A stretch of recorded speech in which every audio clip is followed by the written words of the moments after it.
¿Cómo les va? Muy buenas noches. Bienvenidos al Día D aquí en el canal de la Universidad Nacional de Mar del Plata, el canal público de la región, en el cual estamos compartiendo cada jueves un análisis distinto de diferentes temáticas que van ocurriendo y vaya que sí hay temáticas para hablar. Primero presentemos nuestros auspiciantes y comenzamos.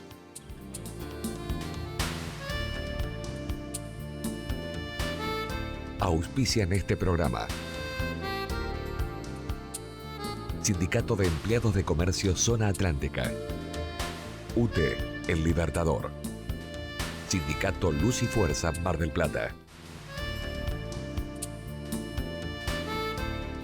La verdad que si hay muchos temas para hablar, habrá que agarrar alguna agenda y ver cuáles son, ¿no? Pues son tantos y tan difíciles de asimilar, porque son problemas preexistentes y problemas que se complejizaron, se complicaron con la llegada del gobierno de Milei. Se fueron profundizando, se fueron acelerando, si se quiere, a partir de este nuevo gobierno. ¿Existían antes? Sí.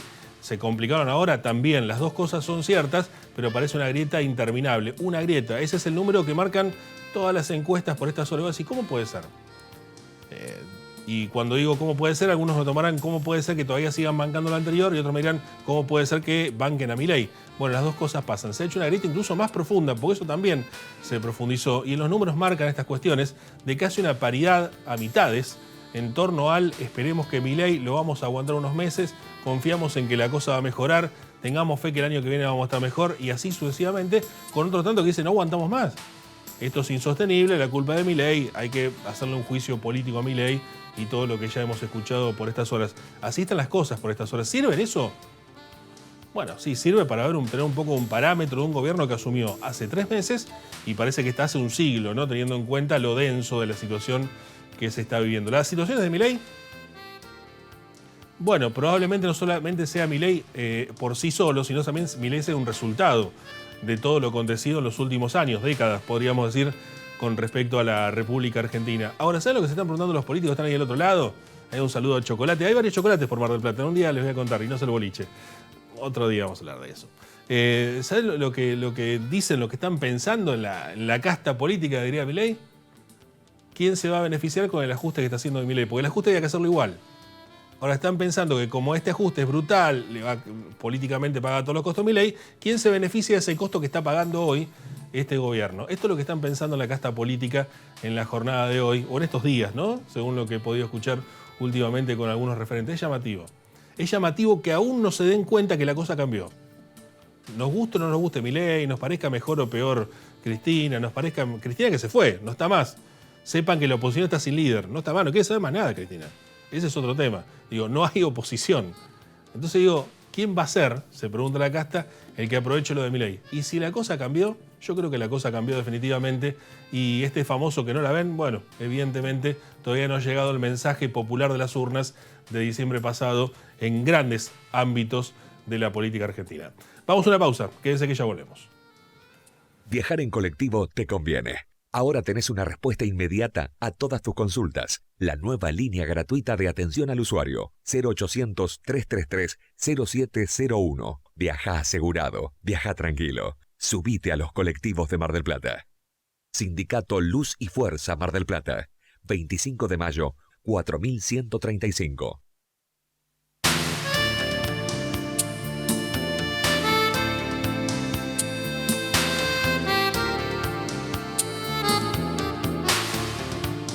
Números y encuestas que son valederas toda vez que, decía recién, uno pueda encontrar algún tipo de asidero para el análisis y para tomar políticas públicas con respecto a eso.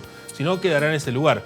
Cuando hablábamos de las encuestas, cuando hablábamos de lo de recién, es simplemente un panorama desde los cuales también se toman decisiones, pese a que son sondeos de opinión. Ahora, cuando los datos son reales y cuando los datos hablan de hambre, de pobreza, de indigencia, cuando los datos eso hablan también del barrio y hablan del barrio de Mar del Plata. ¿Y cuáles son los barrios de Mar del Plata? Bueno, son todos básicamente. Son los distintos lugares, las distintas zonas de Mar del Plata. Porque no es una cosa del barrio ya alejado y perdido, ¿no? Barrio, diría Borges. No, es un barrio real, digamos, es el centro, es distintas zonas de la ciudad de Mar del Plata que tienen su situación acuciante por estas horas a nivel socioeconómico. En vez de seguir suponiendo esto, vamos a preguntarle a quienes son los autores de este índice barrial de precios. Particularmente vamos a hablar con el doctor Rodrigo Blanco, quien es director del ISEPSI. ISEPSI es el instituto que realiza este índice barrial de precios a nivel nacional. Aquí en Mar del Plata está Rodrigo Blanco como referencia, también integrante de Libre del Sur. Rodrigo, gracias por estos minutos. ¿Cómo estás? ¿Qué tal, Nicolás? ¿Cómo estás? Muy bien. Bueno, Rodrigo, te molestamos siempre. Arranco por el lado del informe porque por ahí es lo más, un fundamento, una base, una plataforma nos va a permitir hablar desde el análisis de esas cuestiones, ¿no? Que es un poco lo que venía diciendo en el comienzo del programa con otros tipos de números. Digo, particularmente cuando hablamos de barrios de Mar del Plata, ¿de qué hablamos, Rodrigo?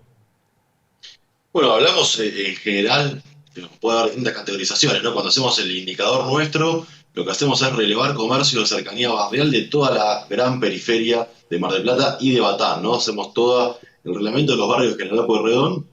En esto incluimos en zona sur, por ejemplo, arrancando desde el barrio La Serena y llegando hasta la zona del puerto, lo que es la zona también de San Martín, Cerrito, Nuevo Golf, El Progreso, y en la parte más al norte de la ciudad, por ejemplo, llegando hasta Félix Ucamet, cerquita ya del límite con el partido de Mar Chiquita, yendo hacia el oeste, ¿no? Yendo hacia al extremo también de Mar del Plata, llegamos hasta la Herradura con el reglamento, pero también tenés barrios mucho más cercanos al centro que viven una realidad muy parecida, ¿no? Que también son en algún punto considerados dentro de estos barrios populares, ¿no? Que están también sufriendo una gran cantidad de consecuencias que tienen que ver con la situación económica que estamos atravesando.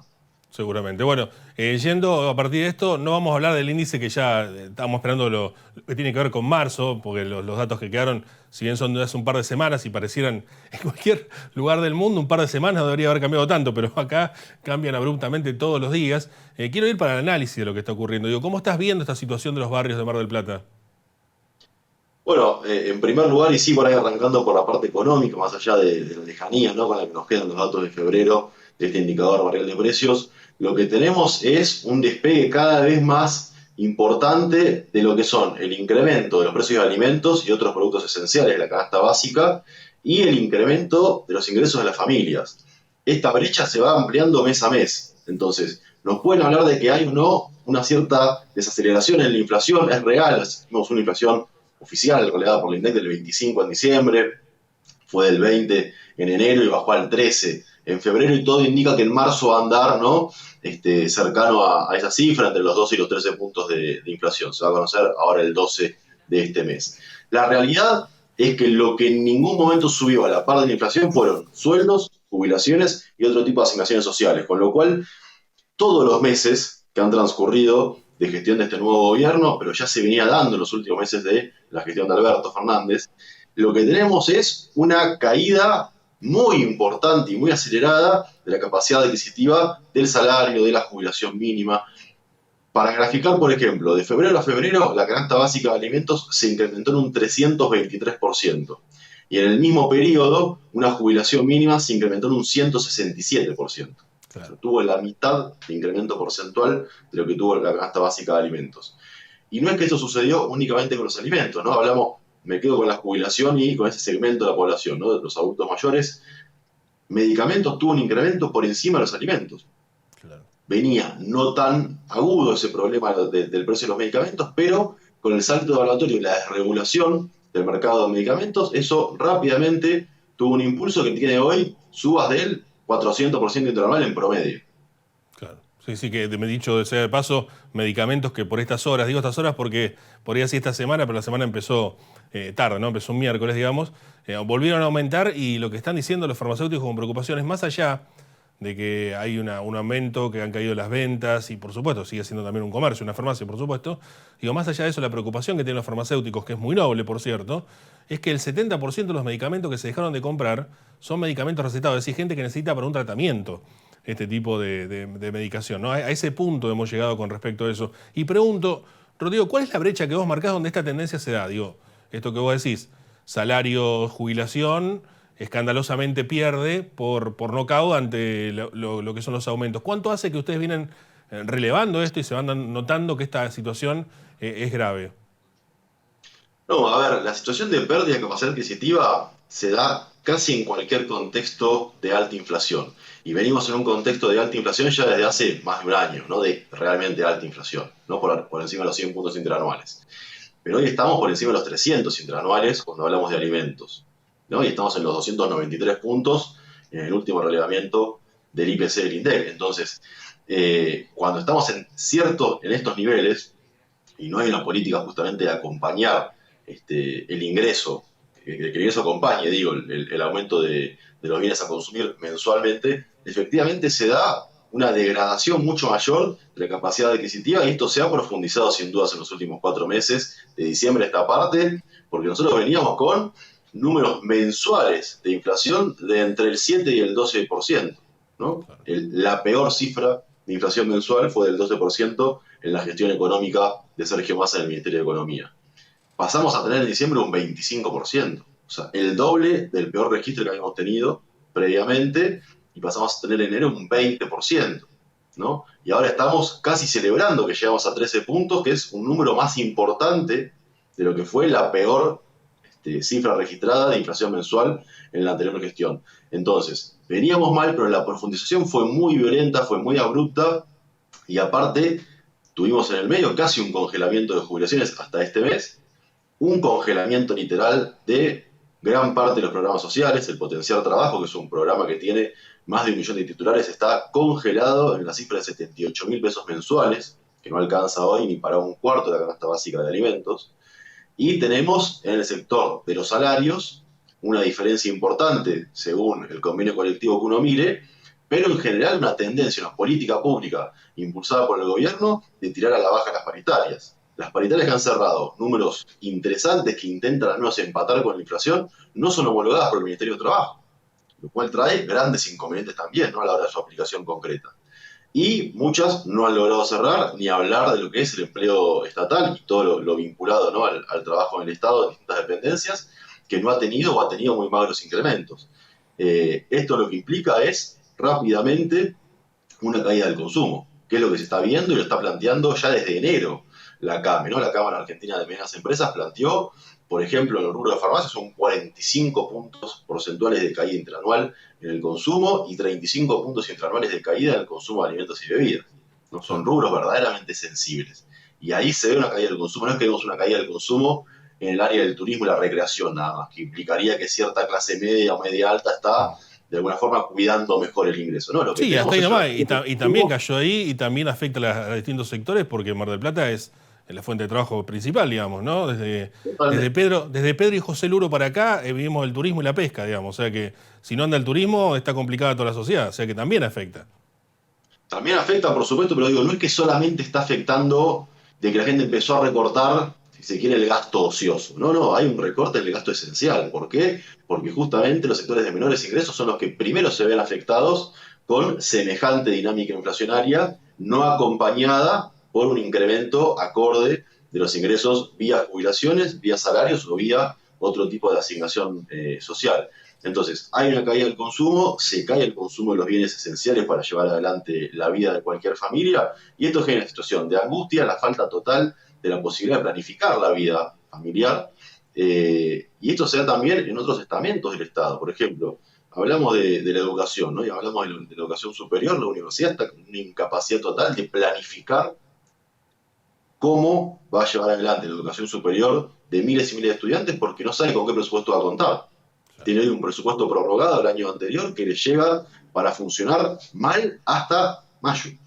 Estamos hablando de un mes más funcionamiento, y después una gran incógnita de cómo van a ser las universidades nacionales de nuestro país para poder seguir llevando adelante la educación superior de miles y miles de estudiantes. Esto es botón que basta para muestra de lo que pasa en gran cantidad de áreas del Estado, ¿no? Que no saben cómo van a dar respuesta a las demandas sociales que tienen que responder, porque no saben con qué presupuesto van a contar. Obras paralizadas en todo el país, grandes obras públicas y pequeñas obras que venían, entre otras cosas, por ejemplo, también dando respuesta a muchas demandas históricamente olvidadas de los barrios a través de lo que fue la obra que implementó la Secretaría de Integración Sociourbana, que se venían haciendo muchas en Mar del Plata y en Batán, y están todas hoy paralizadas. Eso implica falta de acceso a servicios básicos de miles de vecinos, pero implica también muchísima gente que queda en diciembre sin trabajo, ¿no? Y que incrementa esa masa de desocupados que hoy tampoco encuentran en la changa una respuesta, porque la otra cuestión, cuando vemos que cae el consumo en los sectores medios y medios altos, en general son quienes contratan esa mano de obra de los changarines, del tipo que va y corta el pasto y se hace unos mangos día tras día, buscando, ¿no?, algún vecino que tenga esa necesidad a satisfacer. El pequeño arreglo de la casa o la ampliación se deja para otro momento cuando no están los fondos suficientes, y ahí deja de laburar el albañil, contrapropista, deja de laburar el pintor. El empleo doméstico también se ve muy afectado en estos momentos de crisis económica en los sectores medios y medios altos, porque dejan muchas familias de contratar, ¿no?, personal para el empleo en casas particulares. Entonces, empieza también en efecto cascada a verse una problemática en la órbita del empleo, ya reflejada en lo que ha sido el último cuatrimestre, ¿no?, del año 2023, en la estadística, donde nos pone nuevamente a Mar del Plata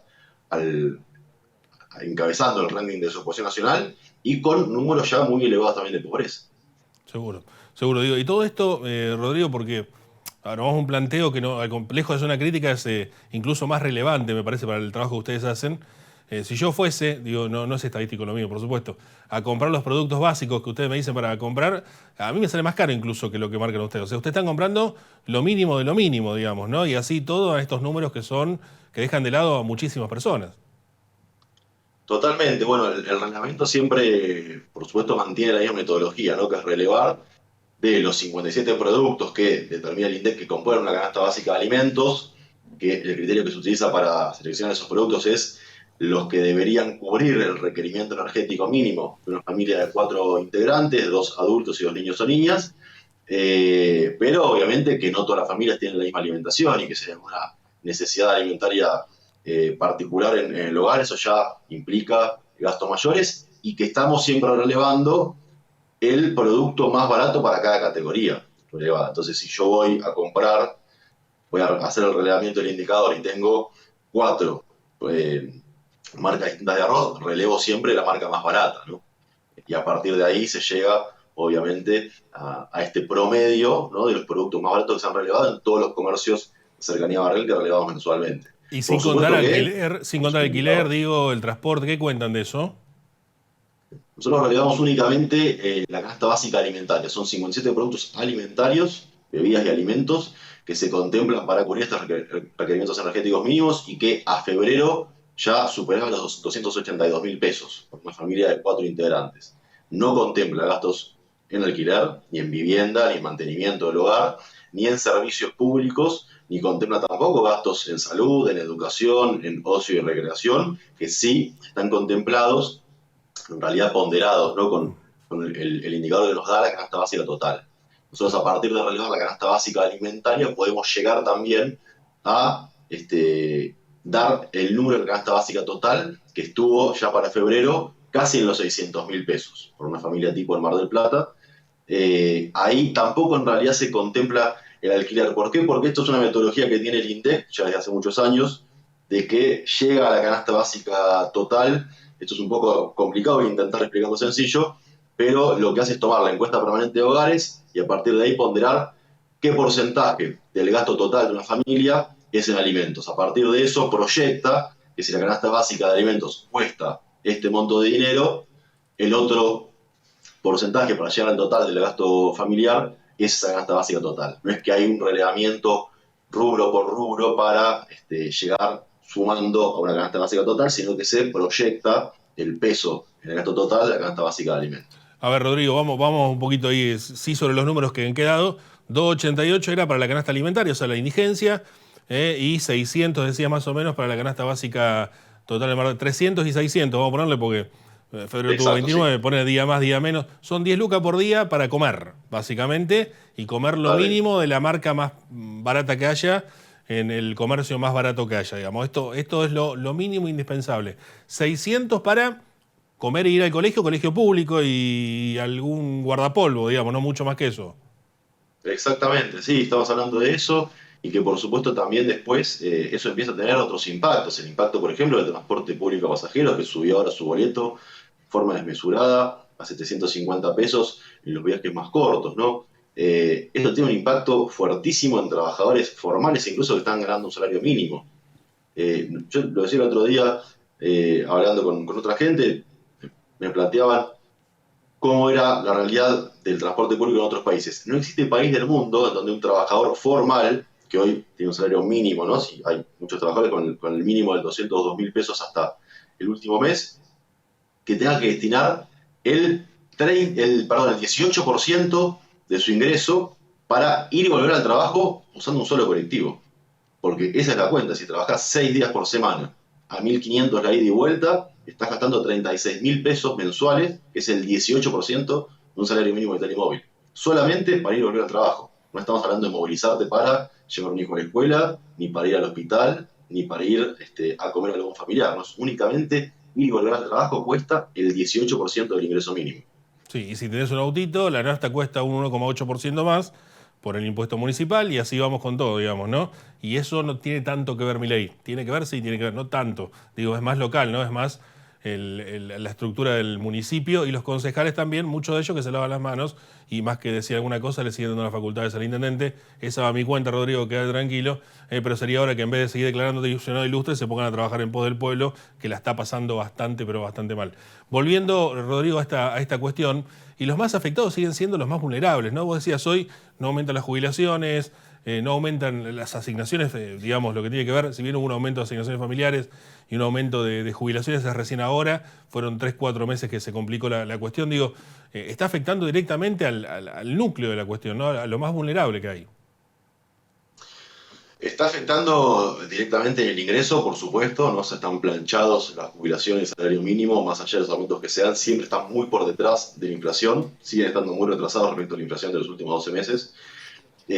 Lo que es asignaciones sociales están directamente congeladas a nivel local y a nivel nacional están congeladas, con lo cual cada vez es más marginal, ¿no? El efecto que tienen sobre la posibilidad de una familia de alcanzar la línea de indigencia o la línea de la pobreza, y esto se ve reflejado en la estadística pública, ¿no? Hay un crecimiento inusitado de la indigencia, sobre todo la indigencia, que es no alcanzar esa canasta básica de alimentos. Y la otra cuestión también que se pone ahí de manifiesto es, para mí, creo lo más grave y no lo que se está discutiendo con mayor grado de urgencia, que es el corte total que hubo por parte del gobierno de Nación de la asistencia alimentaria a comedores. Hace 5 meses casi que no se reciben alimentos en ningún comedor comunitario del país para poder dar abasto a una demanda que es cada vez más creciente de gente que no tiene ya para alimentarse y que busca alimentos en un comedor que siempre lo venía de alguna forma ayudando, sosteniendo esa demanda en el barrio, y que hoy muchos han tenido que cerrar sus puertas porque no tienen de dónde dar esa asistencia alimentaria. Claro, claro. Es demoledor la situación. Rodrigo, ¿qué habría que hacer? ¿Cuáles son las políticas públicas? Siempre decimos lo mismo, ¿no? Lo hemos hablado muchas veces. Los números sirven para ver si alguien puede tomar una política pública. Pareciera que es una época que va totalmente en contra de lo que yo supondría que habría que hacer, pero te lo pregunto vos, capaz que por ahí entre todos podemos encontrar alguna idea que sea superadora a un momento que tiene estas características. Digo, ¿en qué puede? También veo que no encuentro por lo menos una solución o un camino factible en este contexto.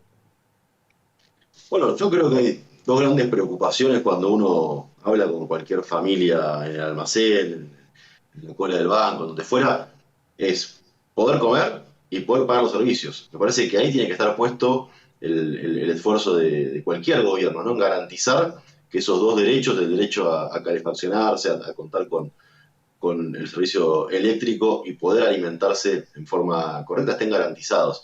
Y en eso necesariamente tiene que haber una intervención fuerte del Estado. Yo creo que es correcto trabajar en pos de achicar el déficit fiscal. Ahora, eso no tiene que ser necesariamente a costas de un retiro total del Estado y fundamentalmente en el sector energético, donde hay cada vez más producción, ¿sí?, de gas y de petróleo en nuestro país. Es totalmente imposible seguir subsidiando una parte importante del consumo de las familias que están más vulnerables hoy. Parece que hay que garantizar un congelamiento tarifario para gran parte de las familias que hoy no pueden pagar los incrementos que están a punto de llegar en las boletas, y que tenemos que también trabajar sobre un mayor peso del Estado en la regulación del mercado alimentario. Somos un país productor de alimentos, eternamente lo hemos sido, y tenemos precios de góndolas que están por encima de los precios de Europa, no de productos, de alimentos esenciales. Tenemos el kilo del arroz, por ejemplo, más caro que en muchos países del mundo, del primer mundo. Entonces, ahí necesariamente tiene que haber una intervención, una regulación por parte del Estado, porque no creo yo, mi forma de ver la realidad, no podemos permitir que una familia del barrio La Herradura en Mar del Plata pague el kilo de arroz más de lo que lo paga una familia de clase media en Madrid. Claro, es incomprensible esto, Rodrigo. Y es real, digamos, ¿no? Y encima las calidades son mejores, incluso pagando menos. Y en Europa y viviendo en una ciudad cara, digamos, como Madrid en este caso. Pero pregunto, digo, en el marco de toda esta circunstancia, porque han habido algunos intentos, varios, muchos, algunos muy similares, otros que pareciera caer siempre en el mismo blef, que era una situación que no tenía solución, precios cuidados, congelamiento de precios, precios con cariño, precio de, ¿no? Ya no saben qué nombre ponerle para que sea siempre un control de precios, que finalmente no servía ni como referencia a estos precios. Digo, ¿cómo sería una intervención real del Estado o un trabajo del Estado en el tema alimentos? ¿No? Digamos, bueno, está bien, el resto, la libertad, carajo, diría Milei, ¿no? Pero en alimentos, ¿cómo hace alimentos? Y el gas no puede aumentar 300% en una ciudad como Mar del Plata, pero en un país como Argentina, ¿no? que suele ser frío gran parte del país. Digo, pero 300% aumenta el gas, ahí es más fácil de cómo subsidiar y cómo acompañar. En los alimentos, ¿cómo sería? ¿Con subsidios? ¿Sería controlando precios? ¿Cómo sería la cuestión? Una cosita antes con la cuestión tarifaria. No es solamente a partir de mantener subsidios, también tiene que ver con cuál es el precio que le vamos a pagar a las empresas que producen el gas a boca de pozo. Porque Claro. estamos pagando precios en dólares que están por encima de lo que se paga en muchos países del mundo también. Entonces, también en la determinación del precio que se le paga al productor, hay una política en la que el Estado puede perder menos plata y achicar por ahí una parte del déficit que tanto se llena en la boca, ¿no? De la política de achicamiento del déficit. No es únicamente mediante la chica de subsidios, sino también muchas veces mediante la chica de la rentabilidad de determinadas empresas que tienen altísima rentabilidad desde hace años. La cuestión con los alimentos tiene que ver primero con un efectivo control. Yo creo que nunca ha habido real voluntad política de controlar el efectivo cumplimiento de todos estos programas que han fracasado justamente por la falta de voluntad de llevarlos adelante en forma real.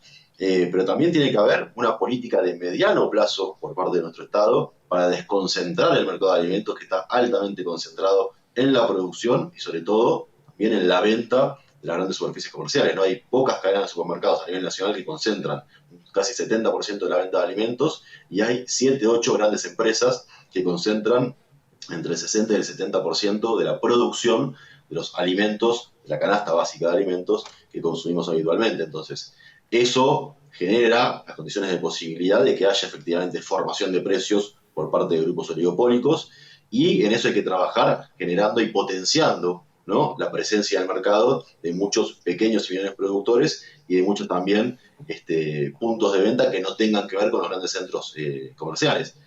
Eso es un trabajo de mediano plazo, pero que es un trabajo que hay que hacer también con incentivos estatales para poder desconcentrar la producción y la venta de alimentos en nuestro país y que en el mientras tanto creo que se ha desechado una gran oportunidad como fue en su momento la posibilidad de expropiar, de estatizar Vicentín, que hubiese sido una gran posibilidad para empezar a tener empresas testigo al menos, ¿no? Que nos permitan realmente determinar estructuras de costos para saber cuál debiera ser el precio de determinados productos esenciales, ¿no? En la góndola de nuestro país. Rodrigo, agradecerte por estos minutos. Más allá de lo que puedo opinar quien nos esté mirando, incluso nosotros mismos, digamos, alguna diferencia podemos tener en cuanto a algunos conceptos o no, lo que sea, me parece interesante esto. Yo me acuerdo de una discusión que tuviste en su momento con otro doctor Blanco, que era Gustavo Blanco, el director, en ese momento secretario de Salud, que decía esta cuestión de que ustedes medían la desnutrición en ese momento, ¿no? Decía que iban a buscar hinchas de Boca a la puerta de la Bombonera. Bueno, no hace falta, pone en cualquier lugar del mundo está lleno de hinchas de Bocas.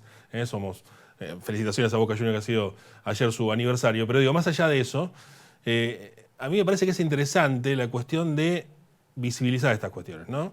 Porque no hablábamos de desnutrición hasta que ustedes, si querés, al estilo Gustavo Blanco, fueron a medir a la cancha de Boca a ver cuánto hincha de Boca había, digamos.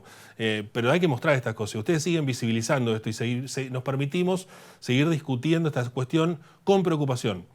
Porque estamos en una época en la cual estamos naturalizando todo lo que nos pasa, ¿no? Que haya un muerto por día, que hayan robos en la esquina de casa o en la esquina de cualquier lugar de la ciudad de Mar del Plata y que nadie diga nada. Que ya sea normal que unos pibes entren y rompen un portón de un edificio y da lo mismo, digamos, ¿no? Esto como, bueno, sí, es parte de lo que está pasando. Y hay gente que, mirá, ya no tiene para comprar alimentos, y el colectivo aumentó un 400% de un día para el otro, y ¿no? Es como que estamos naturalizando. Total vinieron turistas, digamos, ¿no? Es un poco lo que pasa extrañamente. está llamativo. Así que felicitarlos, porque digo, más allá de las diferencias, ¿no? De lo que uno pueda pensar o no, de lo mejor o peor, digo, me parece que el índice que ustedes hacen nos hacen visibilizar y nos hacen preocupar y seguir preocupándonos por lo que debemos ocuparnos más que preocuparnos. Así que muchas gracias por estos minutos. Muchas gracias a Nicolás, como siempre, por el espacio y por permitirnos también poner en debate temas que van un poco más allá de los datos duros del indicador, que sí, por supuesto, lo que busca justamente es poner un piso, ¿no?, para la discusión de determinados puntos que tienen que ver con la vía pública, y que en todos los casos que vos enumeraste recién, tema seguridad, tema salud, tema alimentario, tema educativo, lo que discutimos también es el tamaño del Estado. Creo que es uno de los temas más importantes que se discuten hoy en día. Estamos atravesando una semana con muchos despidos en muchos organismos del Estado, los cuales también aprovecho para repudiar. Me parece que lo que discutimos es el tamaño y la función que tiene que cumplir el Estado en nuestras vidas, y bueno, ahí también estos indicadores nos ponen sobre el tapete muchas veces la necesidad, ¿no?, de un Estado que intervenga para regular muchas cuestiones que hacen en nuestra vida cotidiana. Gracias, Rodrigo, un abrazo. Muchas gracias, un abrazo.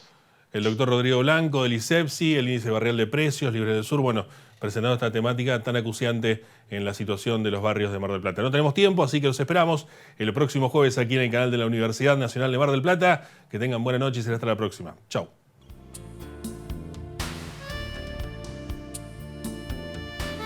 Auspiciaron este programa. Sindicato de Empleados de Comercio Zona Atlántica. UTE, El Libertador. Sindicato Luz y Fuerza Mar del Plata.